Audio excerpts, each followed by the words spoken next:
Bonjour et bienvenue dans l'épisode 43 de la Pause Cinéma, je suis Andy Mortier et je suis comme d'habitude avec Étienne Toutain Bonjour. et Jonas Besnier. Coucou. Aujourd'hui, on va commencer comme d'habitude avec les petites actualités. On en a 3 et la première sera pas de Jonas puisqu'il est le seul à l'avoir vu. Et c'est Creed 3 de Michael B. Jordan. Michael B. Jordan. Alors du coup pour commencer, pour pouvoir mater le 3, j'ai maté les deux premiers d'abord. Donc le 1 de Ryan Coogler, que je trouve en très bref mot vraiment très très cool. Plein de bonnes idées de réel, c'est Ryan Coogler quoi, je vous fais pas la totale. Le 2 de Steven Caple Jr. qui va nous réaliser le magnifique Transformers of the Beast cette année, qui était moins bon mais qui était toujours assez appréciable à regarder, toujours dans la même veine que le premier. Et du coup, Creed 3 de Michael B. Jordan est une bien meilleure fin de trilogie que aurait pu l'être de nombreuses trilogies, sagas. Et c'est un mec que je trouve qu'il en a sous le coude en vrai en termes de réel, parce qu'il a énormément de références et d'idées, et même si elles sont parfois brouillonnes ou pas forcément des fois totalement abouties, les idées genre, sont vraiment remarquables. Il y a des vraies bonnes grosses fulgurances de réel que j'ai trouvé vraiment très très cool, et toujours dans le côté spectaculaire et impressionnant aussi des combats de boxe. Et non, pour moi en fait, il s'agit presque même du meilleur film de la trilogie, et c'est ça que je trouve incroyable, parce que du coup Michael B. Jordan c'est son premier film. Et le film est loin d'être parfait, mais tu passes un moment absolument genre dantesque, genre sur grand écran, avoir des coups genre qui font mal, des chorégraphies genre vraiment dingues, des moments introspectifs en plein combat comme on n'avait jamais eu dans les deux premiers, qui sont vraiment stylés. Genre sur un exemple, je vais pas trop en dire parce qu'il faut vraiment découvrir ça. C'est en plein combat justement face au mec, à un moment d'un coup on voit tout le public qui disparaît d'un coup, et on a vraiment un truc entre noir et blanc et quelque chose de très pensif, très persuasif, où à un moment il va se prendre un coup, puis finalement tu vois, au lieu d'atterrir sur les barreaux du ring, en fait c'est sur des barreaux de prison. Enfin, il y a vraiment des très très bonnes idées en termes de mise en scène et de réel. Et c'est vraiment super appréciable en fait de voir ça, tu vois. Et c'est la musique, et elle joue pas mal aussi dedans, parce que là il y a une culture un peu plus rap que dans les autres, même si on avait pas mal dans ceux d'avant, mais là il y a vraiment quelque chose de très pur et très sincère, même en termes de musique, qui fonctionne parfaitement avec la mise en scène de Michael B. Jordan. Et puis comme d'hab, hein, les acteurs ça roule, Tessa Thompson, etc. Et putain aussi qu'est-ce que le combat est régressif et jouissif, genre là c'est vraiment genre un combat presque d'ego qui au final amène à déboucher sur vraiment une histoire justement en fait d'amitié, de passé, de quelque chose de l'abandon, de quelque chose comme ça. En fait, ils s'abandonnent au sport comme ils se sont abandonnés ou perdus de vue, tu vois. Il y a vraiment plein de parallèles qui sont vraiment super intéressants et super cool. Et du coup, ouais, c'est un film que je pourrais conseiller à voir si vous aimez bien les films de boxe. Et ça fait un écho d'ailleurs aussi à Rocky de base, parce que Rocky n'est pas réalisé par Stallone, Non. mais par contre l'une des suites, c'était la première réalisation de Stallone du coup. Ouais, j'ai un doute de si c'est le 2 Je ou sais le 3. plus, mais Je crois que c'est le 3. Il me semble aussi. Bah si c'est le 3, c'est encore Parce plus que, flagrant du coup ouais. que le 3 soit réalisé Ouais, par parce que le Michael B. 3, en Jordan. plus, il y a la scène d'introspection où ça reprend des scènes des autres films, et c'est un peu Stallone qui s'approprie ça en fait. Parce que concrètement, bon, petit dérivé sur Rocky, mais toute la saga Rocky, c'est Stallone. C'est lui qui a l'écriture, c'est lui qui a l'acting, et en fait c'est un peu lui qui se met en scène dans ce personnage, mais qui s'expose lui-même. Enfin, il y a un truc dans le genre le personnage de Rocky, concrètement, c'est Stallone, en fait. Et c'est ça qui est super intéressant aussi, c'est que justement Michael B. Jordan, lui, dans ce film-là, justement, c'est le premier film où il n'y a pas du tout Sylvester Stallone. Il a carrément Il était dans le 2 du coup ? Il était dans le 2. Ok, Mais c'est la question que je me posais. Il n'est pas dans le 3, parce que justement Michael B. Jordan était vraiment en mode j'ai envie que, tu vois, en fait, la saga, ce soit pas une saga où il y a Rocky aussi, mais une saga où c'est le personnage de Michael B. Jordan, donc le Adonis Creed, qui justement devienne la tête d'affiche et s'émancipe pleinement en fait de Rocky. Et ce côté-là est super intéressant, même si je trouve qu'il est un peu survolé dans le sens où on cite très peu Rocky, donc on passe vraiment un peu vite à autre chose, tu vois. Mais d'un côté, c'est pas si mal non plus, parce que ça permet vraiment d'avoir un scénario et un côté vraiment où on est centré sur ce personnage-là et ses ambitions et ce qu'il veut devenir et ce qu'il a été et ce qu'il est toujours. Et je trouve ça vachement intéressant. D'ailleurs, t'as pas fait de synopsis, mais je vais le Oui, faire parce bon. que la bande-annonce en raconte tellement que c'est trop facile à Eh faire ben, le synopsis. oui, C'est ouais, Adonis c'est Creed vrai. est au top de sa forme quand tout d'un coup un vieil ami qui sort de tôle revient et s'oppose à lui. C'est pas vraiment ça, mais oui, c'est à peu près ça, on va dire ça. Il y a comme une ça. backstory après avec les deux et tout. Ouais, mais il y a un délire plus. Ouais. Après, c'est pas le meilleur scénario que j'ai vu écrit, mais moi, c'est surtout la réal de Jordan que je retiens le plus du Il est film. quand même passé Jonathan Majors de The Last Black Man in San Francisco à maintenant. J'aurais fait. Ouais. Kang dans Marvel et Ouais. Creed 3. Alors en vrai, Faut faire Creed c'est pas déconnant. Creed c'est pas déconnant vu le mec déjà une telle machine absolue. Alors, c'est une montagne de muscles. Mais en vrai, Creed 3 c'est pas déconnant. Hein. Vraiment, genre l'opposition, tu vois, genre t'es vraiment en mode ouais, c'est une vraie opposition de titans, tu vois. Là où je ressentais moins ça chez les deux autres films d'avant, tu vois. C'est Claude Lelouch, je crois qu'il disait un truc dans son vidéoclub, il avait du mal avec les films comme Rocky, il préférait Raging Bull, mais Raging Bull n'est pas du tout impressionnant sur ses scènes de boxe, et il disait un combat de boxe quand tu le regardes vraiment sans cut, sans caméra, c'est nul, Ouais, mais dans le sens où il n'y a pas de en soi, spectacle. on est au cinéma. Oui, et du coup, oui. Faire du spectacle, ça se tient quand même. Bah oui. Genre, bah oui, effectivement, les scènes de combat de RRR sont pas du tout réalistes, mais bon Dieu, qu'elles sont bien et qu'elles sont fun. Mais vraiment, mais c'est que là, tu vois, il prend des libertés dans les combats de boxe qui rendent les trucs encore plus spectaculaires et plus, genre vraiment des tout petits ralentis de 3 secondes qui d'un coup ça fait tout. Ouais, ça c'est cool. Et c'est la petite inspi John Woo. Ouais, mais vraiment. Et puis il y a même un moment où justement il met un coup de poing et on a un ralenti et on voit vraiment les gouttes de sueur, de transpiration qui volent comme ça. C'est super beau. Dommage que c'est pas en 4DX, il te jette la sueur dessus. Il Là. il est en 4DX. Ouais, bah ça doit être ça. Et Tu prends des coups de Ouais. Tu sortiras jamais au centre bleu en 4DX. T'as des tatanes, tu sais, tu sors avec une dent en moins, des verres noirs. Tu Ouais. te trop bien. Mais du coup, voilà, pour conclure, c'est un film que je pourrais recommander qui est vraiment très très cool à regarder. Ok, Alright. et ben on va passer à la suite, du coup, The Son de Florian Zeller, avec Hugh Jackman et Vanessa Kirby Et Laura Dern. et Laura Dern. Et Anthony Hopkins.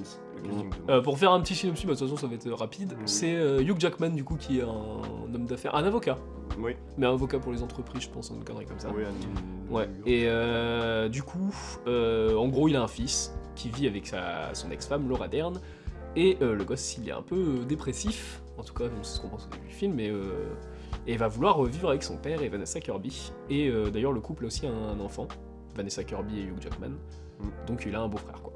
Et on va suivre par le prisme de Hugh Jackman la dépression de son fils.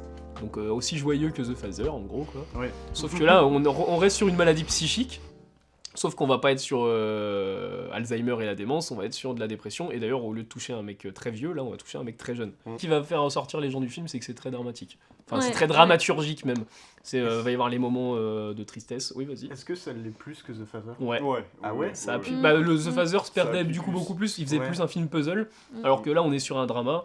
Et, c'est simple et c'est linéaire. Ouais. Ouais, même si t'as des idées au niveau du montage quand même, il y a du dialogue en termes de plan des fois, et surtout il y a un truc, c'est que la réal de Florian Zeller, par contre, le mec il sait parfaitement quand il adapte sa pièce, quels outils il va utiliser, les flous autour de Jackman, enfin qu'est-ce que ça va Ouais. représenter les flous pour lui, les champs contre champs, et genre en vrai, alors oui c'est des champs contre champs les trucs, mais ils sont jamais la même, la même échelle. Ouais, mais je suis pas totalement d'accord dans le sens où je trouve qu'en fait Florian Zeller lui il prend vraiment genre sa pièce de base et il en fait pas vraiment une adaptation mais vraiment une transcription et du coup ça parle beaucoup et du coup je trouve qu'en fait les plans ne respirent pas trop assez tu vois et il laisse pas ces personnages en fait parler par les émotions mais plus vraiment par les dialogues. Mais il parle beaucoup plus par sa Mais mise ça en scène. parle je trouve. beaucoup trop je trouve et c'est dommage parce que il y a vraiment plein de plans qui étaient vraiment en mode où il n'y avait pas besoin de dire quelque chose et juste par le Ouais. regard tu pouvais comprendre des choses. Il y en a dans le film. Il y a des plans Il y silencieux en dans a le film. trop peu parce que suis l'émotion après moi elle me transpasse pas assez sauf vraiment à la fin où la fin là c'est plus tu vois du côté de la surprise et c'est surprenant même si tu le sens venir du coup t'as une montée d'angoisse t'es en mode waouh qu'est-ce qui vient de se passer mais sinon globalement je trouve que les plans respirent pas assez. Je suis d'accord. Moi, je sais que ça, c'est un souci que j'ai avec pas mal de films, c'est que ça parle trop, concrètement. Je pense qu'il y a beaucoup de gens qui sont d'accord avec ça. Mais The Father parle beaucoup aussi. ouais, oui, c'est oui, c'était c'est- le reproche que je lui justement, faisais aussi. j'arrive à la question que je posais. est-ce que au moins genre c'est bien écrit, c'est des beaux dialogues où vraiment tu passes du plaisir à les écouter, parce que je sais qu'il y a des films qui parlent énormément et pour le coup je me prenais une grosse claque comme Le Tigre et le Président par exemple. Bon après Le Tigre et le Président a des idées de réalisation Les huit complètement salopards. dingues. Ouais carrément. Là en soi pas mal de Tarantino. Et où tu te prends vraiment des claques, où tu t'éclates avec les dialogues, ou même juste ça te touche tellement c'est bien écrit. Est-ce que là c'est le cas? Bah, j'ai du mal à rentrer dedans, moi, mais ça m'a pas fait chier. Donc, Ouais, pour moi, c'est pareil. qu'il est bien écrit le truc. Là. Ça m'a pas fait chier, mais ça m'a un peu dérangé à plusieurs moments où je me disais pas, genre tiens, c'est un super dialogue, comme on aurait pu en parler dans Will Hunting, ou des trucs comme ça, où c'est des trucs qui me paraissent presque des fois à la limite du niais. Et Bah- j'étais un peu triste de me dire, genre en vrai, les dialogues.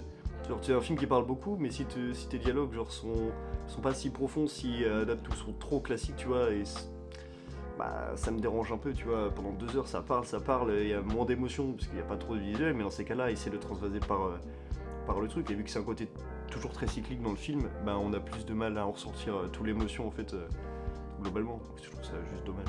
Ok.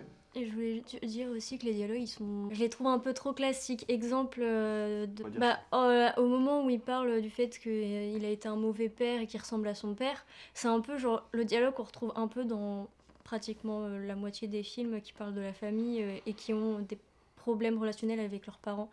C'est souvent ça, genre...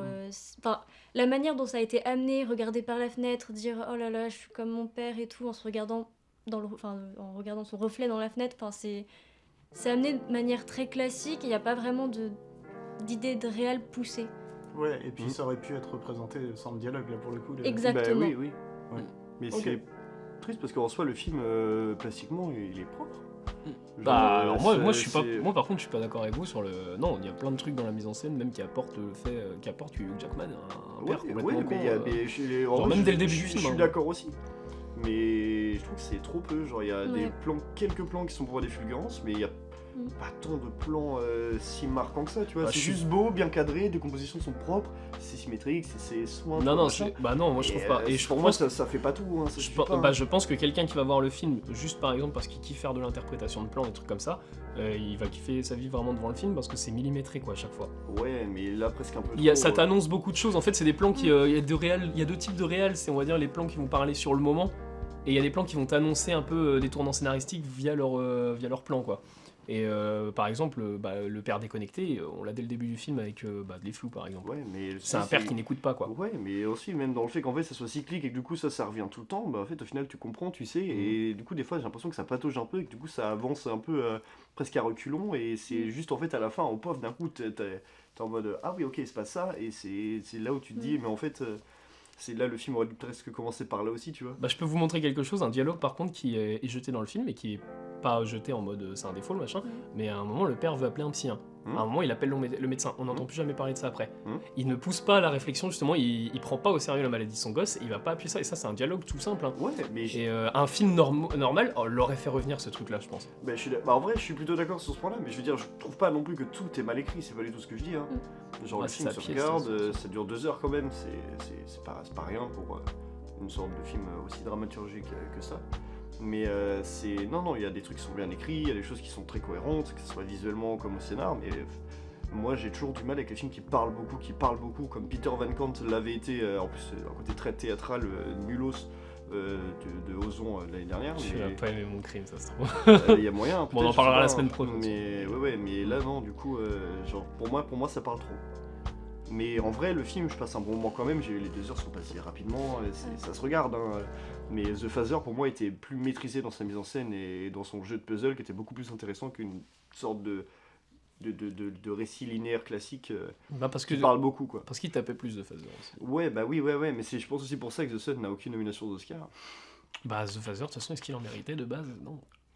Parce que c'est un film Ouais. c'est un film qu'on a vu et moi je l'ai pas revu depuis. Surtout sinon. qu'il a eu Pour meilleur Hopkins, scénario. Pour Hopkins oui. Ouais. Il a eu meilleur scénario aussi, Florian Zeller, alors que c'est vraiment une pièce de théâtre, donc en fait ça récompensé plus une pièce de théâtre qu'un vrai scénario. Ouais, parce que- après c'est meilleur scénario, il y a 2 catégories. Il y a Ouais, meilleur bah, c'était adapté. c'était meilleur Ouais. adapté là. Et puis en soi, donner le meilleur adapté au mec qui a écrit la pièce originale. C'est joli quand même. Ouais, c'est c'est joli. pas déconnant, en plus Cocorico c'est un français, Ouais, c'est donc cool. ça c'est cool. Mais je Ah, suis d'accord, ça mais. faisait la fête, je me souviens de la cérémonie des Ah ouais, Oscars. Bah après, moi je trouve qu'il la mérite beaucoup plus l'Oscar, genre pour The Phaser, que pour The Sun. Ouais. Là, tu vois, pour The Sun, il mérite Bah, même The pas de Sun est- nomination. Ce son est peut-être la pièce au final. Après, faut voir les gens qui aiment bien les Zellers de base pour ces pièces. Peut-être que c'est la pièce la moins forte qu'il a écrite. C'est possible, hein, c'est possible aussi. Et on l'a hein. pas dit du coup, mais il tease son prochain film aussi. Mhm. Enfin, parce qu'il y a le personnage de Vanessa Kirby qui est en retrait, Mhm. mais qui a tout un propos derrière sur la mère Oui. et son fils, donc sûrement qui va revenir. Et Peut-être. aussi, on n'a pas parlé, mais il y a Anthony Hopkins qui fait une apparition dans le film, Ouais. mais qui du coup, on sait pas s'il joue le père. Moi, non, pour moi, pas du tout. On sait pas s'il y a un lien Parce avec qu'il The a- Phaser en tout Pour moi, il en a aucun parce que vraiment, Mhm. les deux personnages sont vraiment en tout point différents. cas. Ouais, parce qu'il atteint de démence dans The Phaser, donc Oui, ça pourrait mais- très bien être un. Oui, mais même dans sa façon de réagir, de jouer, il y a vraiment un truc super différent. Il est super condescendant dans The Sun. Vraiment un côté très détestable, alors que dans l'autre, il a un côté, genre, il a peut-être de la démence, mais genre, il est un peu mignon, tu vois, t'as envie de lui faire des câlins et de l'aider. Il y a Ouais, peut-être un vraiment, truc de ça se passe avant The Father et en fait tu vois la vraie personnalité du père Ouais, de The Father. c'est ça que ça peut être. Ouais, mais enfin, moi, ça me, C'est paraît, pas- ça me paraît très trop bizarre. Après, peut-être que dans le troisième, finalement, tout va être lié, et là, bim, dam, boum, da, bim, et là, on aura tout. Bon. Ouais. Je sais pas, Ça, moi, moi, ça m'étonnerait quand même. je crois pas trop au fait qu'une suite peut bonifier un film. Je suis entièrement d'accord avec qui toi. en lui-même est moins. Bah ça peut. Mais Il y a eu des exemples franchement, des fois quand même. Ouais, mais enfin, je trouve ça un peu triste, c'est plus comme un travail de rattrapage qu'autre chose Ouais. quand on en arrive à ce truc-là. Donc, Star Wars 9 est le parfait exemple. Alors, j'aime bien Star Wars 9, je le dis, et je Moi, vais faire pas taper. du tout. Je m'en fous. Mais pour moi, Star Wars 8 est incroyable, donc j'ai pas besoin de rattrapage en fait. On reparlera de Star Wars 8 un jour. sûrement. Ah Ah oui, ouais. avec Mhm. grand plaisir. Et on a fini sur The Sun. Oui. Pas le soleil, le film. Non. Mais d'ailleurs, dans le film, ils appellent un soleil. Bah, mais c'est son surnom, mon petit, Ouais. mon petit Ok. soleil, C'est vrai que c'est marrant. Ça. Sun Poopy, je sais pas quoi. Poupie, c'est autre chose. Non, non, c'est My Sun Beam, Ah. Ah oui, Mon rayon ouais. de soleil. c'est ça. Mon petit rayon de soleil, il dit en plus. Bah, mon petit rayon de sun. My Little Sun Beam. Et on va encore parler de lumière, puisque on va Oui. passer à Empire of Light de Sam Mendes. L'Empire de Lumière. Parce de que ça Sam vient du coup Mendes. du cinéma qui s'appelle le Empire, qui n'existe pas. Dommage, Oui. parce qu'il est beau le En film. vrai, oui, il est beau. Et Peut-être un peu trop. pour non, Oh, si. pour moins beau que plus beau que 1917 en tout cas, mais il mérite. Il a le droit. C'est pas un film de guerre. Mais oui, mais ça n'a rien à voir. Hein. Bah si, c'est Sam Mendes. C'est juste le réel, mec. Genre, je veux dire. Moi, c'est juste une le réel, tranchée c'est juste ne le même peut- directeur une photo tranchée aussi, ne quoi. peut pas être plus beau qu'un cinéma méga bien éclairé par Roger Deakins. Bon, non, de toute façon, ça risque pas avec 1917. Mais Bref, on va faire la guerre. on va suivre du coup Olivia Colman qui qui est vendeuse de confiserie dans le Empire et une romance qui va se jouer autour avec un personnage qui arrive, donc préciser qu'il est black, c'est important pour le contexte aussi du film, et il y a notamment un contexte des hooligans en gros, Ouais. enfin de revendications en Angleterre, tout ça, Ouais. et on se concentre sur le petit cinéma du coup, voilà. Et Olivia Colman qui est atteinte du coup de schizophrénie. Oui. Et qui ne va pas voir les films, il faut savoir. Ah ouais. Oui. Mm. Et c'est inspiré, ce qu'on les avait dit à la revoir, c'est que c'est apparemment inspiré de la mère de Sam Mendes. Mm. Ah, donc C'est pour ça que 1917 c'est inspiré de son grand-père. Empire of Light c'est inspiré de sa mère. Bah, il aurait mieux fait que s'inspirer de sa mère. De son grand-père. Et bah du coup, il y a que Jonas et moi qui l'avons vu. Oui. Donc commence. Déjà, ma relation avec Sam Mendes, moi j'aime beaucoup Sam Mendes comparé à cet homme à côté de moi. Et j'ai adoré 1917, j'ai adoré Skyfall, j'aime pas du tout Spectre, mais ça, on s'en fout. C'est un film fantôme, ça. Ouais, vraiment, ça. pensez C'est juste que- un film de studio. Vous pensez que pour Skyfall il s'est inspiré de de son oncle. Il s'appelle Sam Mendes Bond. Monsieur Bond.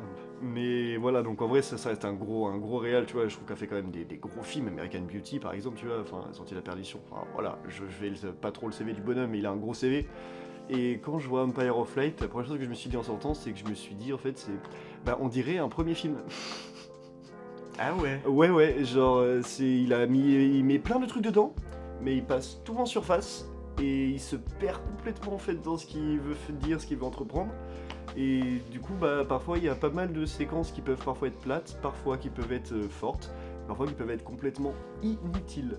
Et il y a tellement de choses qui servent à rien, et en vrai le film aurait clairement pu tenir en 1h30, qu'il aurait été beaucoup plus percutant. Et je trouve ça dommage, parce que en vrai le concept est beau, il y a des très bonnes séquences, pardon. Surtout, enfin, la scène du feu d'artifice pour moi sur le toit, Enfin, Roger Deakins, il fait des travaux absolument monstrueux, mais Roger Deakins aussi, donc Il y en a aussi ça dans aide 1917 aussi. des feux d'artifice.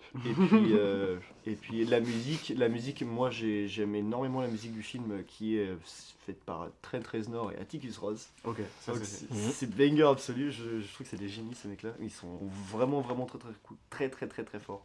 Très On l'a pas cool. dit d'ailleurs, sur The Dis-moi. Sun, la musique est faite par Hans Zimmer. Oui, c'est vrai. Ah ouais Oui, alors on a vu ça au générique. Bon, en plus, Ouais. il a loupé parce que Moi, je je lui l'ai parlais pas vu, pendant oui, le truc. j'ai tourné. Mais il a affiché Hans Zimmer en musique. Ouais, vraiment, je les regarde, je leur parle et là je vois des Trop têtes qui bien. font des genre mec quoi.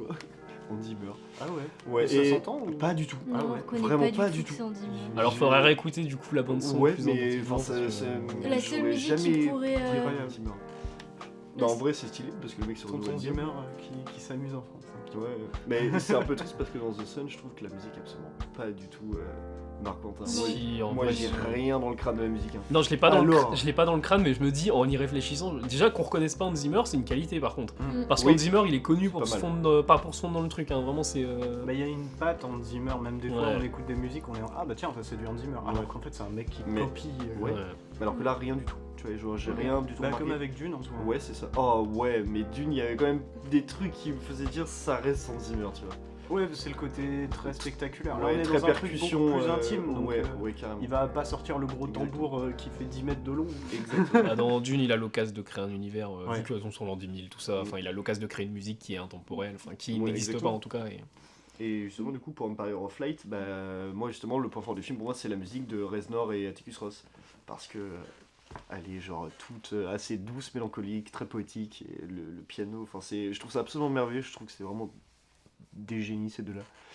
Et non, en vrai, pour moi, genre, le point fort du film s'arrête presque là. Genre, c'est un peu suresthétisé pour pas grand-chose. C'est un peu malheureusement inutile et c'est pas du tout percutant. Comme l'a pu l'être, genre, par exemple, de Fablemans ou Babylone, même si ça reste quand même très différent dans son approche du cinéma. Et je trouve aussi, justement, qu'il ne parle pas assez du cinéma, en fait. Et à force de mélanger trop de trucs, bah... Parce qu'il on parle se- de la salle de cinéma. Ouais, mais moi je me perds, à un moment je me suis perdu et je commence à me faire un peu chier parce que j'étais en mode mais où tu veux en venir en fait, je comprends pas où tu veux en venir. C'est pour ça que je me dis en fait il a juste voulu tout mettre et on dirait vraiment un premier film. Bah du coup c'est bon, t'as répondu à ma question, parce que la question c'était comment il se plaçait, vu que là on a pas mal de films qui sortent de beaucoup de réalisateurs différents, qui parlent profondément de cinéma, ou de leur vision du cinéma, ou d'une vision du cinéma, et c'était comment lui du coup il se plaçait par rapport à ça. Bah, c'est le film le plus atypique qui est sorti par contre, sur la question du cinéma. Parce Ok. qu'il y en a aucun qui a fait un truc sur la salle de cinéma et sur l'expérience que ça donne et le fait de rendre heureux quelqu'un en lançant une projection quoi. Enfin la dernière scène du film quand même, elle reste très très belle. C'est Oui. Olivia Colman, Mike Cassis et puis qui va mater un film quoi. Mhm. Après ça on l'a déjà vu aussi plein de fois ce genre de plan là, donc je suis... Moi tu vois ce genre de plan je le trouve plus logique et plus sensé, même beaucoup plus percutant tu vois chez The Fabelmans de Spielberg que sur Empire of Light, tu vois, en soi... En fait je pense que j'étais tellement perdu, je savais tellement pas où il voulait aller qu'en fait je trouvais qu'il n'y avait pas forcément de sens à y mettre plein de séquences, et vu que du coup on se perdait, des fois on se recentrait sur des sous-récits qui étaient un peu inutiles, comme les trucs des hooligans qui auraient je pense pu être complètement enlevés, enfin, même si c'est cool de vouloir parler de ça, je veux dire c'est traité juste en surface et il n'y a pas tellement d'intérêt en fait à parler de ça dans le contexte où on doit parler de l'amour de la salle de cinéma. Le côté du racisme par contre aurait pu être encore plus développé pour moi, genre ça, il aurait pu avoir un côté super intéressant de parler. Bah là le Entre film se justement serait le- perdu. Bah pour moi il se perd déjà beaucoup Bah trop. non, parce que pour moi, si, en si, fait, le truc, c'est que tout ce qu'on lui reproche là, ce que j'ai entendu à la revoir, les gens qui lui reprochent, c'est du contexte. C'est vraiment, pour moi, le film se passe dans le cinéma. Tout ce qui est en dehors, vraiment ce qui arrive, par exemple, les mecs qui arrivent pour taper, on est dans la caméra est dans le cinéma. On reste là-dedans, Oui. c'est le lieu chaleureux, c'est le lieu le mieux éclairé du film. Enfin, le dehors est très bien éclairé, Oui, éclairé aussi, oui, mais oui. c'est plus grisâtre. Non, moi vraiment je me suis perdu hein, vraiment au milieu du film, vraiment je me faisais chier. Hein. Genre je comprenais pas, j'étais en mode, enfin en fait c'est ça le film, c'est que tu regardes, il met tellement de trucs que traités en surface que vraiment tu te dis mais où tu vas, où est-ce que tu veux en venir? Et à la fin du film t'as le directed by Sam Mendes et tu te demandes toujours mais où est-ce que tu voulais m'emmener parce que j'ai toujours pas compris. Mhm. Mais c'est comme ça que j'ai ressenti et c'est comme un premier film qui est pas mal branlé du tout, tu vois, genre la réal est propre, c'est du Sam Mendes, la photo de Roger Deakins c'est propre évidemment, enfin la musique est trop bien, mais par contre le scénario, je veux dire moi je baille devant, hein, j'ai pas forcément vu l'intérêt en fait de ce film là avec tous les films qu'on a eu avant, enfin ça m'a pas... Mhm. Ça m'a pas du tout marqué, hein. Honnêtement, demain, je l'ai oublié le film. Est-ce que déjà faut trouver un intérêt à des films personnels quoi. Parce que The Bah, Fableman, en je vrai, t'avoue oui. qu'il a pas trop d'intérêt pour Bah, moi. Je suis pas d'accord, moi. Bah dans le sens où non mais enfin il a il a un intérêt pour Spielberg et cet intérêt-là du cinéma, oui je le partage. Oui, Mais oui, ok. Non, enfin il y a des gens qui peuvent très bien rester insensibles à Fablemans et puis dire bah, Je pense. Oui, mais bien pas sûr, Sur, c'est sur le personnel. côté passion du cinéma, oui. Bon, après, je dérive sur The Fableman, forcément, mais sur le côté familial, sur le côté de. ouais pas c'est vrai se que oui, ça sentir, mêle beaucoup trop, mais ça mêle aussi du coup Lisa l'a rappelé la salle de cinéma. Bon, au final elle est liée aussi dans le Spielberg, mais là c'est juste que quand je dis que c'est atypique avec Sam Mendes, c'est qu'il concentre son film là-dessus, sur la salle de cinéma. Mais c'est peut-être pour ça qu'il touche moins, parce qu'il devient plus dans le spécifique que Ouais. dans un truc qui va toucher tout le monde, quoi. Il se spécialise dans un truc. Mais c'est dommage parce que la scène de Toby Jones, enfin qui par exemple nous emmène dans la salle de projection, c'est magnifique juste cette scène-là, enfin où il fait marcher la péloche et tout, tu vois vraiment que non, en termes de réal, c'est beau quoi. Mais c'est ça, mais Ça sublime vraiment l'outil quoi. il y a des séquences qui sont vraiment cool, hein. La séquence de la caméra avec Toby Jones et tout, la séquence en vrai même de Olivia Colman qui regarde le film, la séquence du feu d'artifice sur le toit. Pour moi, ça c'est des bonnes séquences, mais en vrai, ça retombe à plat derrière quand il y a des séquences qui sont inutiles ou de trop, ou parfois même plates, même en termes de réel. Je me dis putain, mais c'est Sam Mendes, qu'est-ce que t'as fait? J'ai de plus en plus de mal à dire qu'il y a des séquences inutiles dans les films parce que même un truc inutile peut être utile au final après pour faire de l'ambiance ou des Ouais, trucs comme mais ça. là, Enfin, je veux dire, si Ouais, un mec c'était juste, pur, un mec qui veut de la pure utilité dans le cinéma, bah les films de Lynch, il va passer complètement à côté. Ouais, mais là, enfin pour moi, là, c'est quand même différent par rapport à du Lynch ou des trucs comme ça. Ça dépend, enfin, Non, après, ouais, faut trouver le Lynch, juste c'est milieu. tout un truc en fait qui t'apporte, qui te crée dans l'univers. Là, il y a vraiment des trucs que enfin, je veux dire. Moi, je vois des trucs. Il y a vraiment des séquences, des trucs, genre quand Olivia Colman par exemple, même au début du film, elle pète un câble d'un coup juste pour un petit truc que Michael Ward a fait vis-à-vis d'un homme qui est monté l'escalier du cinéma. Là. Je me dis, certes tu le justifies derrière, mais je veux dire, cette séquence ça sert à rien, c'est juste en fait Non, il je trouve arrive. pas, c'est parce que elle C'est est. juste il arrive, il se fait engueuler, il repart, c'est tout. Moi, je peux très vite trouver une utilité à cette scène-là. La séquence d'après, elle est juste en mode excuse-moi, n'en parle plus pour en terminer. Mais je suis en mode, bah oui, mais enfin, tu me fais faire une séquence où justement il t'engueule et justement tu repars de la répercussion que t'as vis-à-vis de tes spectateurs, mais derrière tu l'annihiles derrière vraiment la séquence juste après pour te dire au final vas-y on n'en parle plus, c'était rien. Mais je veux dire, ça a apporté quoi à l'histoire, ça a apporté quoi au personnage? Rien. Bah, ça apporte son mal-être. Enfin, Non, mais bah, enfin- elle se sent vieille à ce moment-là, Olivia Colman, et voir des jeunes justement se moquer d'un vieux. Je trouve que justement, si ça apporte quelque chose de très. Je sais pas comment on dit quand quelqu'un est vieux et qu'on va dire qu'il est. Il a l'âge et du coup, il est un peu chiant, quoi, le mec. Vieux con. Ouais, voilà, c'est cet aspect un peu vieux con au final dans Olivia Colman. Et par contre, autre truc que j'aime beaucoup, moi, c'est lire le film sous vraiment, on pourrait mettre le film en muet et regarder juste les lumières du film. Et ça va tout dépeindre de l'ambiance qu'il y a dans le film, quoi. Et les scènes au final chaleureuses, il y a une scène notamment à la bougie, donc qui doit être éclairée. Je sais pas si elle est éclairée à la bougie, mais le film est tourné en pellicule. Ils ont appelé C'est quand elle est dans son bain, dans l'appartement. Ah oui, Oui, ils ont Ah oui, ils ont putain, appelé si. Kubrick pour qu'il aide cette scène. si c'est bon, je vois Là, ça. dans un. Je vois ça. Et par exemple, je crois que c'est les deux seuls endroits au final où pour Olivia Colman c'est chaleureux. C'est le cinéma et chez elle, vraiment. Et encore dans la salle de bain, vraiment dans ce moment de baignoire, quoi. Enfin non, il y a des beaux trucs. Je pense que juste c'est pas un film quand tu sors au bout de 2 heures. Faut voir. C'est comme Banshees, on en parlait à l'avant, Banshees of Inisherin. Enfin, plein de gens diraient que le film est inutile, c'est juste un mec qui se tranche les doigts parce que son pote il lui a pas dit bon anniversaire, quoi. Enfin, on dirait que c'est ça le truc, quoi. Mais justement, moi je trouve justement dans le film de Banshees un intérêt assez spécial, mais je pense que ça c'est vraiment purement perso. Hein. Que là, Empire of Light, genre, enfin, c'est. En fait, moi c'est vraiment le plus gros défaut du film, c'est le fait que je me perds complètement et que du coup, je sais pas où il veut arriver. Bah va au cinéma, peut-être que tu verras où il veut arriver. N'importe Moi je sais pas, moi j'ai capté que le film. Non, Moi j'ai capté que le film me donnait un l'intérêt. amour de la salle de cinéma et c'est un film. Enfin le truc c'est que je m'identifie à ce machin-là parce que je me sens bien comme le personnage d'Olivia Colman qu'à un moment le cinéma m'a sauvé, tu vois. Ouais, mais Donc, moi ça je l'ai ressenti sur quoi? 3 séquences sur 2 heures? C'est si peu. Bah le truc c'est que c'est ça qui est important en fait, c'est qu'elle aime pas regarder les films, la meuf. Mais Et ouais, c'est mais- justement à la fin que le personnage va lui apporter quelque chose, va voir des films. Et dans tout Empire of Light, on voit des affiches de films, on voit l'avant-première des Chariots de Feu, qui est un film hyper culte. Enfin culte, bon, plus maintenant, plus trop, mais qui est une grosse sortie aux USA, et elle va pas aller voir ces films-là.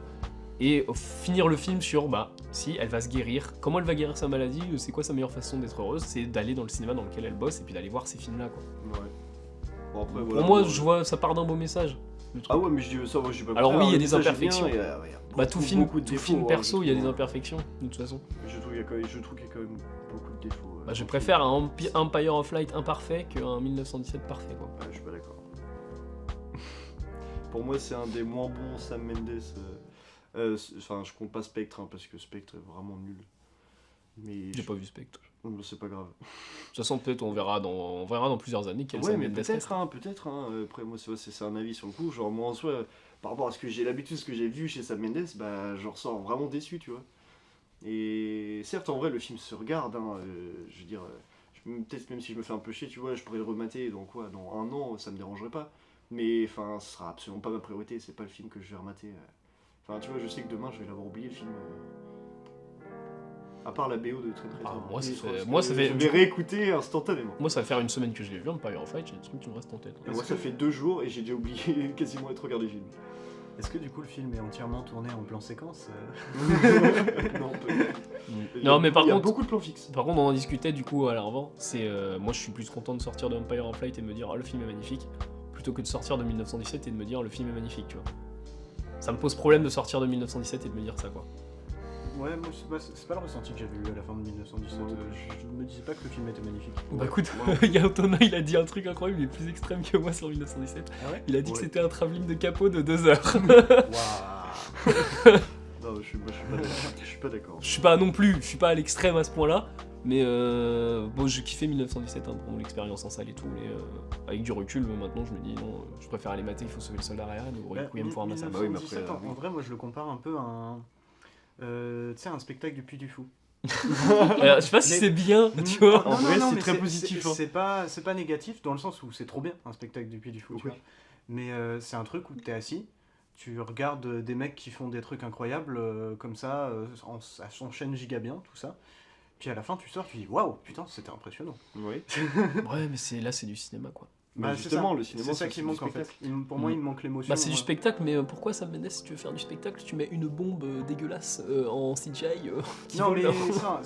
on Non s'en mais fout, c'est on un s'en- exemple, tu vois. Mais moi, ce qui me manque le plus dans 1917, c'est l'émotion en soi. C'est des relations humaines, des plans. Il y en a quelques-uns, mais des plans qui veulent dire quelque chose. Parce que là, il filme très très bien l'action. Mais bon, l'action, au bout d'un moment, j'en ai eu mon assiette quoi. Je Bah, vais pas t'as- demander du rab. Par contre, t'as un très C'est ça aussi qui me manque sur Empire of Light, c'est l'émotion. Parce qu'en fait, à force de faire plein de trucs à droite à gauche survolés, bah en fait, ça annihile toute puissance, toute émotion. En fait, il n'y a qui pas ressort. d'émotion dans le personnage d'Olivia Colman. Mec, excuse-moi, mec, mais à aucun moment j'ai ressenti de l'empathie, ni même pas une once d'émotion, mec, sur tout le film. Ah, c'est Mais subjectif. bah après, ouais, c'est très personnel. Hein. En fait, j'attendais énormément de ce film-là aussi, et c'est peut-être que j'avais mes attentes beaucoup trop hautes aussi. Et bah malheureusement, ça m'a déçu. Et puis, bah, c'est pas grave. Je pense que peut-être que les gens sont habitués à avoir du Sam Mendes avec sans émotion aussi. Alors, Peut-être. peut-être. Bah moi non, je sais que 1917, moi, m'a procuré de l'émotion quand même. J'ai eu de l'émotion à 1 ou 2 moments, même si c'est pas le film qui m'en a donné le plus, c'est American Beauty. Mais Mais c'est un petit peu une. Je t'ai dit que je suis toujours dégoûté de. Maintenant que j'y pense, c'est peut-être une mode lancée par Nolan. Parce que quand j'y repense, vraiment, bah, il y a pas mal de films de Nolan où il y a beaucoup d'émotions, tout ça. Mais Tenet, c'est un film où il y a zéro émotion. C'est super froid comme C'est film. ultra froid, c'est ça, ouais. C'est ça qui m'avait surpris. Et en vrai, bah, quand je repense à 1917, c'est vrai que je lui trouve pas mal de similitudes avec un Tenet ou même un Dunkerque en soi. Dans Dunkerque, il y a peu d'émotions. Non, il y en a un peu avec Il y en a un l'aviateur. petit peu, Voilà, mais. le beau plan de fin et puis l'aviateur, moi ça me... Ouais, carrément. Mm. Je suis d'accord, mais il y en a pas tant que ça. Ouais. Il y en a vraiment pas beaucoup. Tu peux compter le nombre de scènes où il y a de l'émotion, tu vois. Sur les doigts d'une main d'un lépreux. Qui a perdu tous ses doigts. Et, Enfin, ouais. Et pour comparer, enfin, on pourrait faire le comparatif avec un autre film avec Olivia Colman dedans, La Favorite. Oui. C'était le premier film de C'est vrai. Yorgos Lanthimos où il faisait vraiment jouer des gens. Parce que les autres, c'est tu ne joues pas quoi. Enfin, tu sais pas que tu joues pas, mais tu joues quelqu'un qui n'a pas d'émotion quoi. Ouais, Donc, C'est vrai, ouais. Après, Yorgos Lanthimos, c'est différent. ouais Oui. c'est un vrai délire. bah, lui, il pousse à l'extrême. Ça me fait il plus y a plein de penser films à, que j'ai pas vu de lui, il faut que je à mette. une approche de Bresson avec ses acteurs, plutôt que Nolan dans Tenet, quoi. Non, moi je compare Yorgos Lanthimos à Sam Mendes. Ah, pour pardon. je compare les deux Olivia Colman surtout. Parce Ouais. que les deux se ressemblent beaucoup quand même dans le personnage. Enfin, la reine qui devient la reine. Il joue quoi dans Olivia Colman? Bah, la reine. Ouais, je joue la reine. Oui, la reine moi, je quoi. joue la reine. Margot. Une reine. Une reine. Elle joue une reine. Mais je suis La reine Olivia d'accord. Colman. Et quand tu me le dis, en fait, ça paraît assez évident. Oui. Parce que, en vrai, sur le coup, j'y avais absolument pas pensé, mais en vrai, ça paraît vachement. Bah, les deux rôles sont très similaires, genre elle Ouais. pète un cap complètement dans la favorite. Ouais, enfin, oui, ouais. Plus d'utilité. Sauf qu'elle n'a dans la pas le favorite, cinéma dans la non, favorite. pas y refait. Et bah, du coup, on a fini. Oui, Pour les voilà. films d'actu. Vous comprendrez que je suis malheureusement déçu du film. Mais Ouais. je l'achèterai quand même en Blu-ray. Et on va pouvoir parler vite fait, mais il n'y en a pas beaucoup, des petites actualités de Rennes. Et déjà, la première actualité, pour rien changer du coup, l'actualité à la bourre, de la Post Cinéma. Ah ouais. Il y a Rocky dimanche, C'est vrai. dimanche soir. On en parlait plus tôt, Rocky c'est une dinguerie. Euh, Oui, j'espère que vous étiez allés. Mais je suppose qu'ils ressortent Rocky en j'espère. parallèle Bah, pour en Creed. soi, le film est 2 heures après la sortie du podcast. Hein. Donc, Bah, si vous en êtes là, faites une pause, allez Ouais. voir le film et écoutez la fin après. Ouais, carrément, Le film. allez voir Rocky. Et du coup, petite news toute fraîche, parce que je viens juste de la voir. Mardi 21 à 20h45 à l'Arvor, 21 mars. Hein. Et il y a Tout sur ma mère de Almodovar. Oh Donc, film culte de Almodovar. Intéressant. Et il y a La Fièvre de Petrov qui ressort le samedi 25. Non, c'est pas vrai, c'est La Fièvre méditerranéenne. Oh, tu m'as fait peur, putain. Va te faire. Mais ouais, vraiment, mec. et Moi, de toute façon, je l'ai vu en salle. Donc Moi je comprends aussi. Bah, pas moi. Mm. Par contre, j'ai vu la femme de Jacob. pas. Il y a une sorte de Midsommar qui va Ouais, sortir j'y vais aussi. lundi. Là. Non, arrête. Non, c'est juste que. Ah, c'est vrai. Mais ne me fais pas de l'amour cinématographique comme ça. Mm. Pour me dire au final, en fait, non. C'est Empire of Life que tu viens de me faire. Empire of Life. Of Life. Euh, j'ai pas- Empire of Life. J'ai pas les dates, mais je crois que c'est le 22 au Gaumont. Enfin, là, pardon, au Pâté. Il y a le film de Jonathan Barré en avant-première. Ah, bonne conduite. Ouais, avec du coup une partie de l'équipe. Est-ce que c'était sûrement Jonathan Barré? Peut-être. Bah, j'espère. Moi, je pense. Complètement barré ce mec. Oui. Mm. En vrai, ça peut être cool. Et la semaine prochaine, nous aurons l'honneur aussi d'avoir l'avant-première d'un chef-d'œuvre le mardi soir, Scream 6. Au Waouh. Pâté. Et aussi, J'en crie déjà. La Chambre des Merveilles de Lisa Zuelos. Ça a l'air un Avec, peu mieux. Ouais, bah avec du coup Alexandra Lamy qui vient et un autre. Et le gamin, je crois. J'ai un Ok. doute. Oui, mardi, J'ai c'est bien bah, c'est Sandra complet. C'est complet. C'est complet Ouais, et j'ai pas pris ma place, Ah. donc tant pis. Bah, moi j'hésite entre ça et Scream 6, Mm. mais Scream 6 va tellement me faire rire que peut-être que je vais voir Scream 6. Et il y a Asbestas qui va repasser aussi à l'Arvor. Oh, yes. Sûrement pour son César de meilleur film étranger. Et pour cool. je sais pas combien de prix qu'il a eu aussi en Espagne, Ça, c'est au cool. Goya. Ça, c'est très très très cool. Et sinon, vous pouvez aller voir Maurice, le chat fabuleux au TNB. Je sais pas ce que c'est. C'est un. Mais attends, mais ça fait longtemps que c'est sorti ça. Bon, écoute, il le repasse au TNB. What the fuck. Et toujours rétrospective Jeanne Moreau, TNB. Ça, c'est cool. Oh, et le labyrinthe du silence, je sais pas ce que c'est. Oh, J'aime bien. De Ça a l'air Giulio Ricciarelli. ah, le Ricciarelli. Le tien. Et voilà. Je pense qu'on a fait à peu près le tour. Pizza chorizo. Il y a une avant-première des.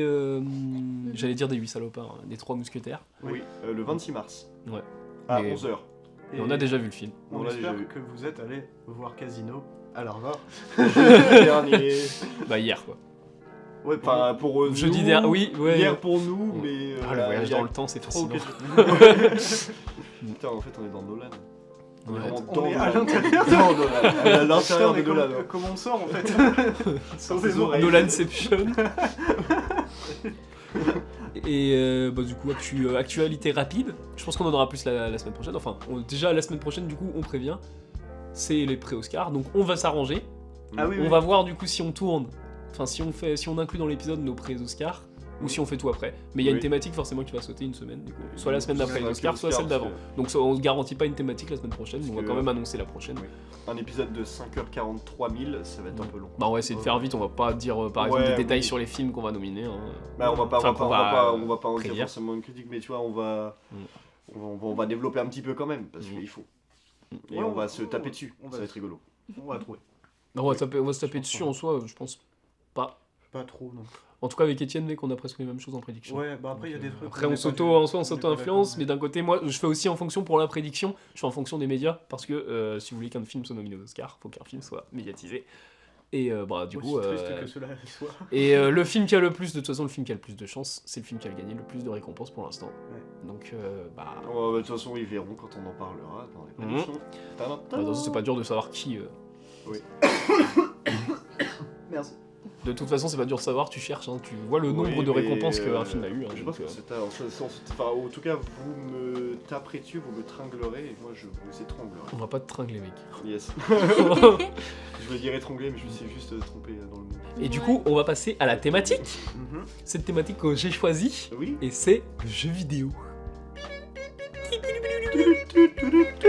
Game over. Brr. Et pour commencer cette thématique, du coup, j'ai pris 2 films, Scott Pilgrim vs. The World, par Edgar Wright, et avant de faire un petit... Non, je vais d'abord faire un petit synopsis, et il n'y a qu'un seul d'entre nous qui a découvert le film récemment, c'est Étienne, et je vais lui demander son avis juste après. Parce qu'il va pas me le dire. Moi non plus, je suis curieux. Je maintiens la surprise. Ouais, et bah moi du coup je vais faire un synopsis assez simple. On va suivre Michael Cera, donc alors gros acteur de comédie de base, mais qui se perd un peu moins. C'est Shira ou Senna avec Michael Cera, je crois on dit, mais moi je dis Michael Cera en soi. Mais moi je pensais que c'était avec un N, Senna. Non, Non, c'est c'est- Cera. Peut-être. Et il a joué dans énormément de comédies, notamment je crois qu'il a fait des trucs avec bah c'est lui dans Super Grave, je crois. Oui. Il a joué avec Ouais. Jonah Hill et tout, donc Ouais, ouais. Ouais. et c'est un mec au physique assez drôle quoi. Enfin c'est un gringalet quoi. C'est un mec de comédie. Et du coup, il rencontre une femme. Donc déjà, tu as peut-être précision la plus importante, il est membre d'un groupe, les Sex Bobombs. Ouais. On est les Sex Bobombs. Je sais même plus c'est quoi leur réplique après. Mais bref. Et il va rencontrer, donc déjà il est très porté sur les lycéennes japonaises. Donc voilà, ça montre le personnage quoi. Et il va rencontrer après Mary-Elizabeth Winstead, mais j'ai plus le nom du perso. Moi non plus. Ouais. De... De Mary-Elizabeth Winstead, enfin la meuf Winstead. trop stylée. Ramona, oui. Ramones. Ramones. Ramones. Ramones, c'est autre chose. C'est dans un jeu, je C'est crois. Scott Pilgrim versus The Egypt World. Et il va rencontrer du coup, Michael Cera va rencontrer Ramona, sauf que du coup, pour se mettre en couple, il va devoir affronter ses 7 ex maléfiques. Je tiens à dire que on ne fera pas la blague de et il la Ramona. Oh wow. Bah du coup oui. si, Non. tu l'as fait. Oui, mais je l'ai fait de façon à ce que ce ne soit pas drôle. Oui. Parce que la blague est trop facile. Mais du coup, est-ce que, bah on va pas vous spoiler la fin, mais Non. la question c'est, Faut est-ce juste- qu'il va ramoner Ramona? Bâtard. Il est fort. Il est très fort. Faut juste préciser que t'as dit c'est 7 ex, mais les 7 ex de la meuf du Oui, Oui, les 7 ex maléfiques de Ramona, évidemment. Qui l'ont déjà ramené. Putain, ouais. pas forcément. C'est vrai, pas forcément. Oui, c'est vrai. Et du coup, Étienne, tu as découvert le film, donne-nous ton avis. Bon bah du coup c'est encore un navet de la part d'Edgar Wright, je suis désolé de le dire mais vraiment c'était de la merde, non c'était trop bien. Bah ouais c'était cool. Mais après je tiens à dire, je voulais commencer ça comme ça. Ce film j'avais tout pour le détester, vraiment, parce que c'est un truc qui prend juste de la culture geek et qui va l'étaler pendant toute la longueur du film, et je me suis dit ça va être lourdingue, ça va être mal placé, ça va être mal utilisé. Que nenni, c'est super bien foutu. Les petites inclusions par rapport aux jeux vidéo sont vachement chouettes, rien que retrouver des vieilles musiques de Zelda sur certaines scènes, c'est cool. Et puis c'est très cohérent, c'est ça aussi qu'il faut noter. Et le truc qui m'a agréablement surpris, c'est que je pensais que le film allait justement être vraiment focalisé jeux vidéo. Non, c'est surtout Mais en fait, aussi non. BD, De quoi? comics. Ouais, c'est ça. En fait, il y a beaucoup lié aux comics, mais surtout lié avec des relations entre des personnes, que ce soit un groupe de musique, et du coup beaucoup de musique aussi, et ça m'a fait grand plaisir, j'aime beaucoup musique. Edgar Wright en même temps, Ouais. je suis sûr de retrouver de la musique dans le film. Hein. C'est vrai, mais là ce qui est cool, c'est qu'il fait un savoureux mélange de ces petites influences jeux vidéo ludiques, avec justement du coup un concert de musique par exemple, où d'un coup sur la guitare tu vas voir les notes qui apparaissent, qui partent un truc comic book, mais en même temps il y a un côté très jeu vidéo toujours. Des fois tu vas avoir des barres de vie qui apparaissent, il y a aussi énormément de changements de format, donc en fait le film est aussi beaucoup lié par rapport au cinéma. Je pense par exemple il y a des séquences de rêve où le format s'élargit pour atteindre un truc un peu similaire à un cinémascope quoi. Et je tiens à dire, il n'y a pas qu'une barre de vie, il y a une barre de pipi. Hein, oui c'est vrai ouais. qui se Oui, vide. c'est très vrai. Sinon, quoi dire de plus? On retrouve toujours, toujours, c'est pas vrai, dans certains films d'Edgar Wright on la retrouve pas trop, mais on retrouve vraiment cette énergie qui anime pour moi la trilogie Cornetto et qui la rendait si magnifique. On retrouve la millimétrie de sa réalisation associée avec son montage vraiment aux petits oignons. Et putain, c'est bien fait, bravo Edgar. Et Tu as fait un film sur les jeux vidéo qui est bien, et ça Oui. c'est rare. Ce qui est très fort aussi, c'est qu'il réussit à réunir le tout avec énormément de cinéma. Et c'est le mélange est juste absolument parfait et le film est complètement dingue. Et c'est, moi je te l'avais vendu comme ça, pour moi c'est l'un des films du 21e siècle qui s'éclate le plus sur sa forme en tout cas. Ouais. Parce que le dernier en date, en tout cas pour moi c'est Everything Everywhere at Once, côté en tout cas anglophone. On va pas prendre le cinéma indien parce que c'est triché. Mais ouais, enfin, on n'a pas revu de film sur le jeu vidéo comme ça. Non. Et pourtant, on va parler d'un film sur les jeux vidéo Qui est très après. différent, mais... Mais ouais, je sais plus ce que je voulais dire. C'est pas grave. On va peut-être parler déjà de l'humour dans le film. Ouais, bah vas-y. Eh parce que du coup Edgar Wright il est connu pour on va dire cadrer et vraiment filmer comme un dieu l'humour. On pense à la trilogie Cornetto, donc je vous avais sorti les scènes de palissade, des trucs comme ça. Rien que ça, ouais. Et là par exemple vous avez déjà vu un mème de Scott Pilgrim, même il y a des chances plusieurs. Et par exemple le mème de la fenêtre. Enfin, c'est hilarant, ça se passe en même... Génial. C'est d'ailleurs, on en reparlera pour John Wick, mais c'est la grosse qualité que j'avais de John Wick. C'est le découpage en plusieurs temps des scènes, mais pas forcément des scènes d'action. Mais on va avoir par exemple un mec qui va frapper à la porte, puis ensuite son coloc qui va répondre, il va dire quelque chose, il va passer par la fenêtre, enfin c'est un tempo comique qui s'enchaîne. Et ou même juste aussi les têtes d'affiche dans le film qui sont jetées, mais Chris Evans à un moment. Et vu que c'est la tête d'affiche, il lui faut des doublures. Enfin, il va jouer sur le fait que ça soit une tête d'affiche. Enfin, il y a cet humour-là dans tout le film.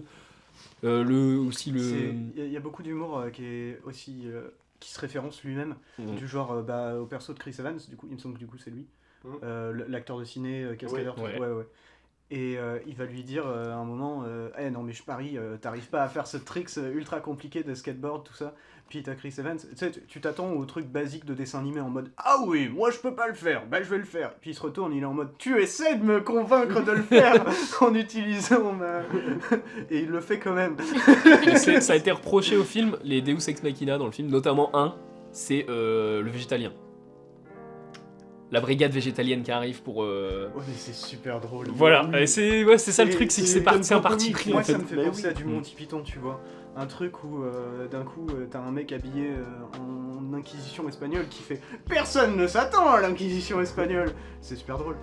Et le truc d'un végétalien en mode ouais, je me ramène et puis je suis en mode on est les flics des végétaliens.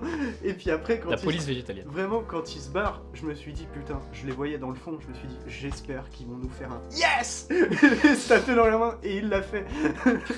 Bah ouais, il comprend totalement ce qu'il veut atteindre, il comprend totalement son humour, et ça se voit que ça s'éclate sur les tournages, quoi. C'est un film qui se prend pas au sérieux, et pourtant, il se prend quand même au sérieux, et c'est ça qui est fort, c'est une petite distinction comme ça, c'est que vraiment, dans l'humour, il part loin, mais il va pas s'écarter non plus de son film, il va pas se perdre. Et ça, c'est... chapeau. Non, j'ai d'autres choses à dire du coup. Par Ouais, contre, moi aux têtes d'affiche, on va dire, il y a un méchant qui est joué par Jason Schwartzman. Et... C'est le blond... Non, c'est pas lui. Pas du tout. Non, c'est le méchant ultime. Ah putain Mais oui, Qui a une tête, mais pas possible, ils lui ont mis une coupe de cheveux dégueulasse. Mec, ça fait une coupe un peu, genre... Non, Ah pas la Elvis Presley un peu. Oh non. Non, vraiment Putain, mais juste j'ai... vieux directeur chelou D'une boîte de disques. prod. Ouais, boîte de prod, Ah boîte de mais disques. dans ma tête, dans mes souvenirs, il avait les cheveux un peu genre comme ça vers le haut. un peu. Non, Non, il c'est a, pas ça. il a les cheveux genre un peu Ah mi-long, putain, si, mais je me trompe. mi-long mais je me chelou trompe. avec une grosse mèche sur la moitié de sa gueule. Ah, Et tu confonds avec Son Goku, toi. Quoi, ça n'a rien à voir. non, vraiment. Non, par contre, il y a un truc, et c'est assez cohérent du coup avec ce personnage-là, c'est que il y a une deuxième lecture qui est intéressante en vrai dans le film, c'est que c'est un passage aussi pour Edgar Wright, si je dis pas de conneries, hein, coupez-moi si je dis de la merde, mais pour Edgar Wright, ce film c'est un petit peu un passage vers des productions plus grandes, vers un côté moins indé du cinéma par rapport à Cornetto, même si bon, il avait déjà pas mal de budget, mais et en fait, le truc qui est intéressant, c'est justement de prendre le point de vue d'un petit groupe de musique qui, au fur et à mesure de chaque étape, va devenir de plus en plus grand, jusqu'à être standardisé à l'extrême, à la fin, où vraiment ils sont déprimés derrière leurs instruments de musique et dans des costumes que, clairement, ils n'ont pas choisis. Et il y a un peu ce côté du petit truc indé qui est très très cool. et qui va se faire repérer et qui va être standardisé. Et je pense qu'il y a une petite critique de la part d'Edgar Wright des grosses productions. Donc je me pose certaines questions sur, par exemple, Baby Driver surtout. Même si on retrouve du Edgar Wright dans Baby Driver, je trouve qu'il se fait un peu absorber par ouais, c'est ça. Producteur, ouais.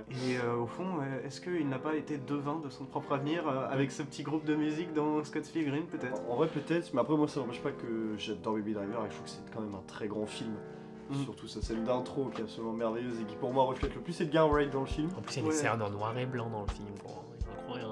Ça va putain. vraiment chercher dans le cinéma d'auteur. C'est sûrement inspiré de mon réal préféré, Nicolas Winding Refn. Ouais, il y a beaucoup de noir et blanc. Tu dans sais, les le films. moment Ça où fait dans vraiment Drive, il est dans la voiture. C'est vraiment le réal préféré en plus, je fait. Ouais, mais bon, on a le droit de le vanner parce que Bien c'est sûr, un oui, parce que c'est un con. C'est un gros con. J'adore ton cinéma, mais t'es un gros con. Et là, imagine, il écoute le podcast. J'ai bien aimé. Bah alors, trop bien. Trop Parce qu'on m'a traité T'es un trop gros mal. con. Je l'ai vu avec mes enfants. C'était très bien, j'étais sur mon téléphone. Et après, j'ai regardé Bohemian Rhapsody en famille. Oh là là. C'était bien. J'ai C'était fait un pas dîner mal. aux chandelles devant Bohemian Rhapsody. Du coup, je n'ai pas vu le film. On a combien 6 minutes. Oh waouh, c'est beaucoup, je me casse. Ça fait un petit peu long. En vrai, je suis sûr qu'ils avaient plus, mais bah, ils ont du cut parce qu'ils disaient rien. Oui, il est en mode. Ouais, Oh. Allez, je regarde, je dis rien, je repose. ouais. Du coup, on en a fini, je pense. Ouais, bah vous avez On tout y dit, reviendra donc, peut-être, hein, mais- Ouais, carrément, mais. Mais je enfin, tiens quand même à souligner le fait que, ouais, en fait, concrètement, on met dans la thématique jeux vidéo parce que, bah, il y a un peu évidemment, quoi. Oui. Mais en soi, c'est pas un film qui te parle de jeux vidéo. Et c'est ça aussi qui est intéressant. Prend une Et ça- forme de jeu. Ça va faire Ouais. le lien avec le prochain film, c'est que C'est sûr. le prochain film, on parle beaucoup plus de jeux vidéo et pourtant, bah, encore une fois, c'est pas l'intérêt principal. C'est ce qui va ramener des foules, je pense. Mais en soi, le film dont on va parler, il parle pas de jeux vidéo. Non. À savoir d'ailleurs que Scott Pilgrim a floppé sa race quand il est sorti. Ouais, c'est vrai. Ah, Et, comme tous les Edgar Wright, hein. Qu'il n'est pas, il a acquis son statut culte vraiment avec le temps, Scott Pilgrim. C'est vrai. Mais avant, Scott Pilgrim, il y a 2 ans après sa sortie, 2-3 ans, je pense que tout le monde s'en foutait. Bah tu vois, en fait, le film qui a le moins floppé chez Edgar Wright, c'est Baby Driver. Et d'ailleurs, ouais, bah oui, bah c'est son plus classique et son plus chiant, quoi. Bah c'est avec les plus grosses prods et t'as les plus grosses têtes d'affiche et t'as les plus gros... Ah oui, c'est vrai qu'il y a Bah, Kevin après, Spacey en là. Bah, et puis, Ouais, mais en vrai quand même, t'as quand même des grosses têtes d'affiche. T'as dans John tous les films. Berntal Puis dedans. là, le dernier, Last Set in Soho, mec, t'as quand même Anya Taylor-Joy, Matt qui est en Smith. plein... Ouais, voilà, donc ça se tape en casting quand même. Harvey Keitel. Oui. il a été giga bien distribué aussi, Baby Driver. Ouais, là, je crois que t'allais dire, il a ouais. été giga bien distribué, Non, la State in ouais, Soho. ouais, Non, non, mais justement ça aussi c'est ça qui souffre aussi je pense dans le box-office d'Edgar Wright, c'est qu'il est en général mal distribué. Mais c'est peut-être Après, lié, la à- Snake c'est in peut-être Soul, lié à ça ce se qu'il a fait. comprend un peu plus. Ouais mais ça fait chier, tu vois, Oui, genre je on suis a dû d'accord. sortir de Rennes pour aller le voir quoi. Mais si vous avez kiffé Everything Everywhere All At Once, Ah, vous allez avez- voir Scott Pilgrim. Et c'est très différent, mais- Everything Everywhere All At C'est Once, immense, Scott Pilgrim. Everything, j'ai oublié de le dire dans les actus, Everything Everywhere All At Once ressort la semaine prochaine, en salle. Arrête. Ah, trop bien. Pourquoi? Peut-être parce que bah, tout le monde s'y attend déjà, mais peut-être qu'il va rafler la mise. Je suis pas d'accord. Bah écoute, le pâté n'est pas d'accord avec toi. Bah je suis pas d'accord avec le pâté, t'es d'accord? Bah, c'est la avec première le fois que je vois pâté une ressortie d'un film aux Oscars avant qu'il ait les prix. C'est Donc, vrai. C'est étonnant. La dernière fois Mm. que j'ai vu la ressortie, c'était vraiment Parasite. Mais C'était après ça, Après, bah après oui. avoir raflé les prix. On en a fini pour Scott Pilgrim vs The World et on passe maintenant au deuxième film que j'ai choisi pour la thématique, Ready Player One de Steven Spielberg, sorti en 2018 18. en France. C'est ça. Et aux États-Unis aussi. Ouais, pour résumer, aux États-Unis ça doit être 2017. Décembre Ouais. 2017. Et je crois que c'est toujours sur les dates de sortie Spielberg. Ouais. Et pour résumer du coup vite le film, parce que tout le monde l'a déjà vu je pense, Oui. ou au moins une bonne partie des gens, on est dans un monde dystopique, même si ouais, c'est pas dystopie, je dirais Bah, contre-utopique, je sais pas. c'est un truc comme ça, enfin bref, où les gens empilent leur caravane et font des tours avec. Ouais, mais Je dirais un jeu, mais c'est le bidonville américain. c'est ça. Et on a toujours par contre les multinationales, donc tout cet héritage-là du capitalisme. Et du coup, Hallyday, le créateur de l'Oasis, donc un énorme jeu, c'est un Borg, le truc en quelque sorte. James Hallyday. Ah, James. James Et Hallyday. En soi, c'est pas vraiment un jeu. Je dirais plus, c'est un C'est un réseau social. Ouais, c'est ça. C'est une Ouais. sorte de réseau gigantesque dans En lequel VR. t'as plein de jeux. Tu peux avoir C'est des VR chat. objets. Ouais, en vrai, ouais. C'est VR chat, mais en plus stylé quand même. Ouais. Et où des gens se réunissent, tout ça, ils font des quêtes, ils font des courses. Enfin, des courses de voiture, hein, pas des courses au supermarché. Ah, je suis sûr que tu peux. Il doit y faire avoir des un courses, mode hein. avec des courses au supermarché, sûrement. J'ai oublié d'acheter Mhm. le lait pour bébé. Et James Hallyday du coup meurt et va proposer donc, de faire 3 épreuves pour que la personne qui réussisse puisse prendre contrôle en fait, Le contrôle de l'Oasis. prendre le contrôle de l'héritage de Hallyday et donc de l'Oasis et donc d'être potentiellement milliardaire direct en fait parce que Ouais, bon, ça brasse de la thune. milliardaire. Et puis d'avoir le contrôle sur Tout. la plateforme la plus utilisée au monde. Et donc en vrai, c'est comme avoir un contrôle sur le monde entier globalement et sur son influence. Et déjà, il y a un truc qui est très très cool qu'il faut dire, c'est que pour une fois, on a un CEO qui crée un truc à la Steve Jobs, tout ça, qui après ne passe pas du côté sombre de la force et ne devient pas un Zuckerberg ou un Bezos. Et vraiment, hein.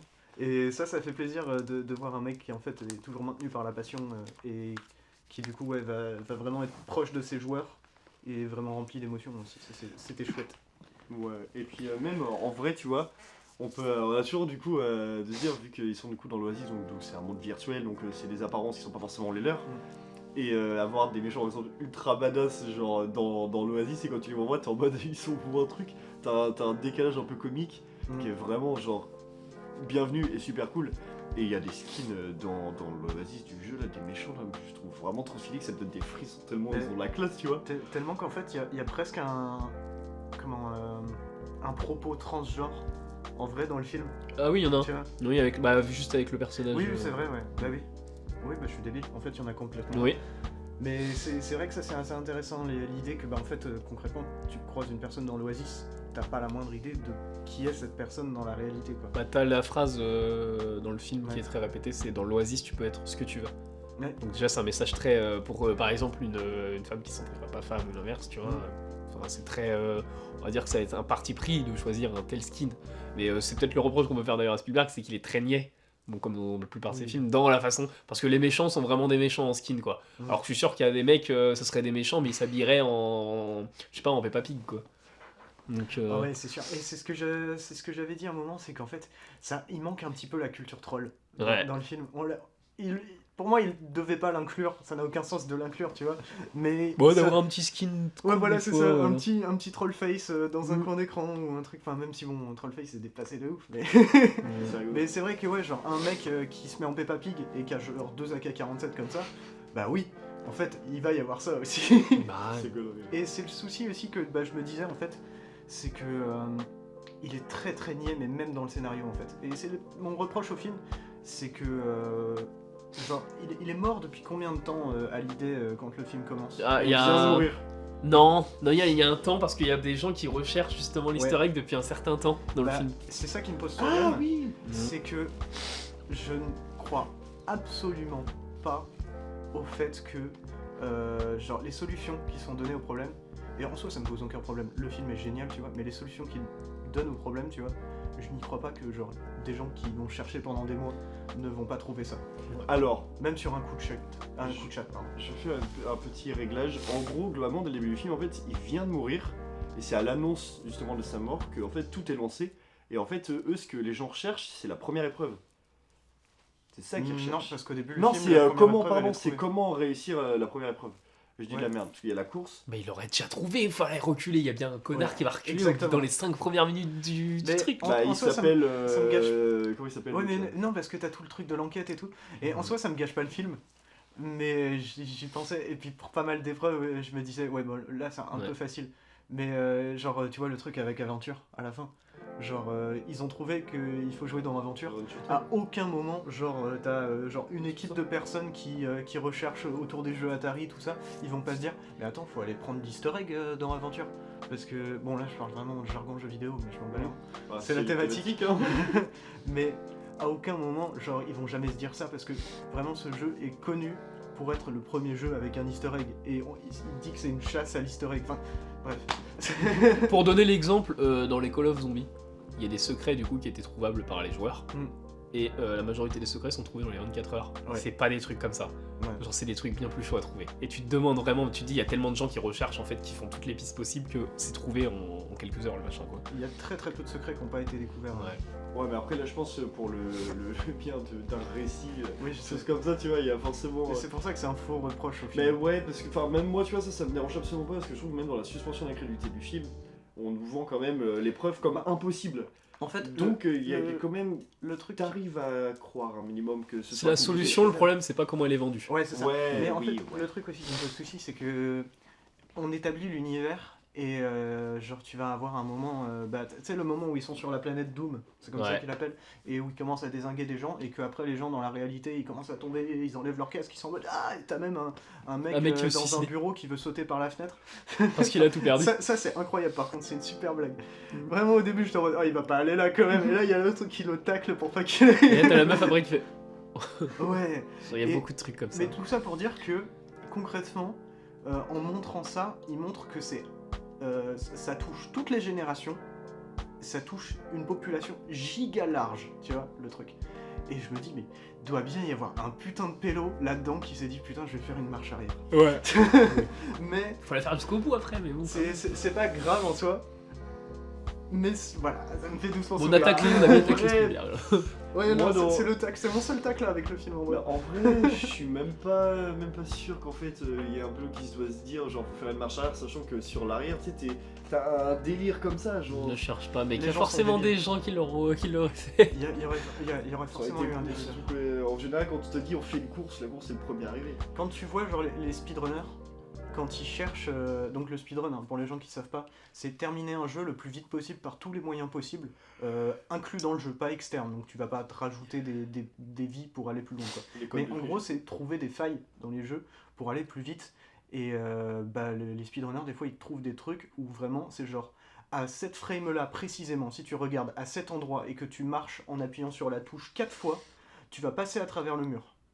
Il te découvre des failles comme ça, et tu me dis qu'il n'y a pas un seul pélo qui va se dire je vais faire une marche arrière. Rien que c'est pour tester Ouais, la collision ouais. sur le mur, tu sais. Ça se trouve, il n'y a pas de collision sur le mur, tu peux passer à travers, ou peut-être la collision est buggée et je peux m'envoler avec ma voiture. Enfin, mais Ouais, bref. non, mais, ok, ouais, non, Après, en on vrai, peut en vrai, reprocher j'ai ça. j'ai Oui, capté. oui, non, mais je reproche de la merde, hein, mais... Ouais, non, mais en vrai, ouais.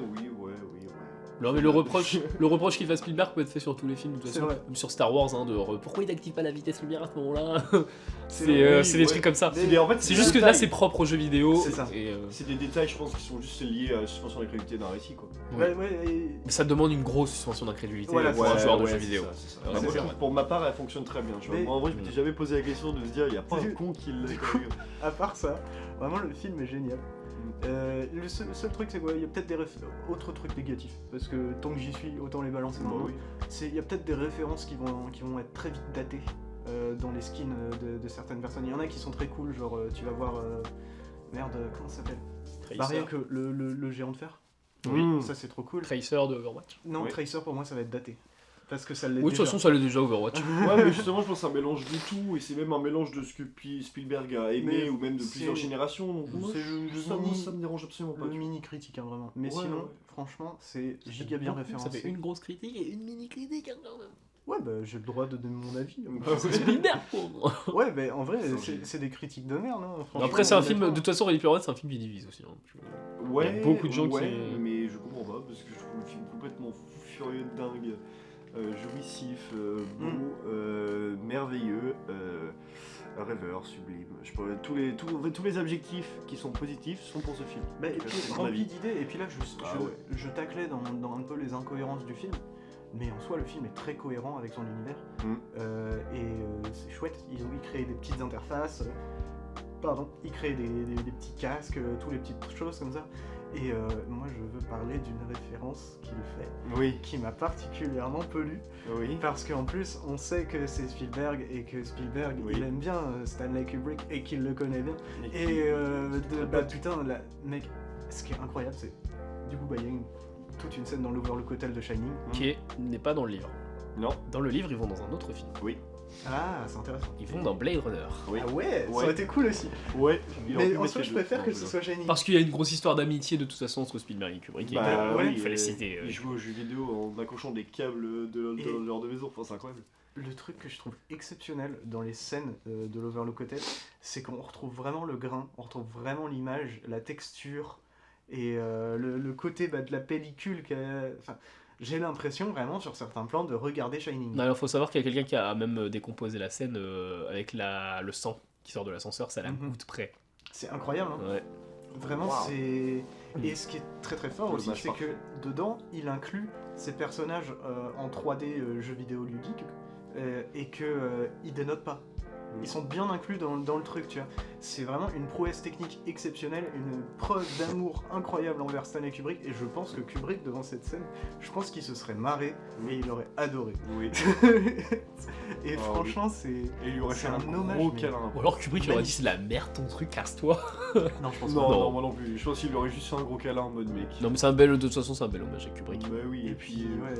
dans Bon, un par film contre, aussi fort aussi. encore une fois, tout fan de Shining aurait tout de suite su qu'il fallait aller dans la toile de balle. Non, parce que la meuf, elle veut danser.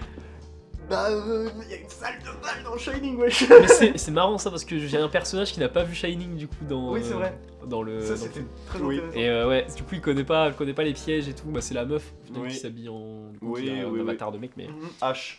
H. Et bah elle Ouais, dit t'as genre... Oui, le prénom, mec, ça fait 2 ans que je l'ai vu. C'est incroyable, ça, par contre. Tu sais, c'est que ça, le film marque. Ouais. Et c'est marrant d'ailleurs parce que ouais c'est vrai que je me dis, on s'adresse en parlant de H, on dit elle. Maintenant, Mm. mais que c'est vrai que quand tu ne vois pas tout le film, en fait, tu dirais il. Ouais. Tout le film, ouais. Ouais. Et puis. Ça, c'est un spoil. J'aurais jamais cru qu'un twist comme ça pouvait autant me surprendre. c'est Ouais. vrai. C'est trop bien fait, c'est trop Puis bien. c'est bien inclus, ouais, parce que. Mais c'est le genre de twist que se prennent des fois des gens quand ils rencontrent des gens qu'ils ont rencontrés sur Discord. C'est vrai. Bah, avec une voix Ou modif. tu vois. même Ah, sur Tinder ou des trucs dans le Mhm. genre. Ouais. C'est quoi, c'est le. Catfishing, je crois. Ouais, oui, c'est ça. Ouais. ça, ouais. C'est ça La pêche au chat. La pêche au Mais il y a un super documentaire, enfin un petit aparté sur le catfishing sur Netflix, avec un des mecs qui était le plus grand escroc genre sur les sites de rencontres du monde. Enfin, il a fait des grosses dingueries. Voilà, parenthèse fermée, c'est sur Netflix, c'est sympathique. Ok. Si vous voulez On voir parle un de documentaire. beaucoup de choses par rapport, mais c'est intéressant. Ouais, mais il y a quand même du rapport, parce qu'on est sur du lien social via un réseau, via quelque chose, tu vois, et ça fonctionne avec l'Oasis. Est-ce que du coup, en gros, la question qu'on peut se poser quand tu regardes les Player One, c'est est-ce que l'Oasis est un gigantesque réseau social? Bah, c'est ça. Oui. En soi, oui, c'est un Instagram géant où en fait tu peux interagir directement avec les personnes, où tu es en fait à l'intérieur du truc. Bah, un Ouais, jeu parce vidéo, que c'est un réseau social. Ouais, carrément. Quand tu vois au début du film, c'est un truc qui n'est pas très exploré parce qu'on est beaucoup dans l'action souvent et dans cette aventure un petit peu. D'ailleurs, maintenant que j'y pense, il aurait pu faire une ref à Indiana Jones dans le film, ça aurait été chouette. Je Mais sais pas bref. si on n'a pas quand Il même. n'y en a pas une. Je crois pas. Bah, genre- Bref. Mais on est beaucoup dans l'action, mais il y a un truc qui montre au tout début, c'est qu'en fait, il y a aussi des gens qui vont sur l'Oasis pour aller jouer au tennis, pour aller faire du surf. Pour faire Pour, de l'alpinisme. Ouais, pour Avec faire de la- Batman. Ouais. ou juste, en vrai, je pense, se poser sur la plage, ou même à un moment, c'est évoqué que, bah ouais, il y a des gens qui ont des relations sérieuses et sexuelles, je devais le dire avec cette voix, évidemment, Oui. sur l'Oasis.